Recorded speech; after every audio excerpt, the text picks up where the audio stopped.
Bistado ang refilling station sa Pampanga na iligal umanong nagre-refill ng mga tangke ng LPG. Maraming naiengganyo dahil mura pero lubhang delikado. Nakatutok si John Consulta. Eksklusibo. Nakasaksak pa sa mga equipment ng establishmento ang mga tangke ng LPG nang abutan ng PNP Highway Patrol Group ang umunoy illegal LPG refilling operations ng isang refilling station sa Florida Blanca, Pampanga.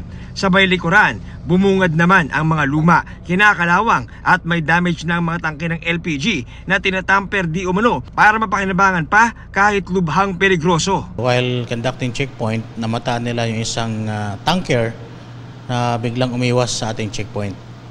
Kaagad naman sinundan natin mga operatiba at napag-alaman nila na ito pala'y papunta roon sa isang refilling station na kung saan illegal na nagkakarga ng mga LPG tank. Iba-ibang kumpanya ang nagmamayari nitong mga illegal na tank. Mas mababa raw ang singil sa refilling station kaya marami ang naiengganyo. Mahalaga nga masawatan natin itong mga illegal na nag-refill ng mga hindi otorisadong tangke dahil madalas ito yung pinagsisimula ng sunog sa ating mga tahanan. Kumpiskado ang inabutang LPG tanker at mga tangke ng LPG na di pag-aari ng kumpanya. Naharap ang dalawang inarestong tauhan ng refilling station sa reklamong paglabag sa Illegal Refilling Act. Hanggang sa ngayon ay wala pa silang pahayag.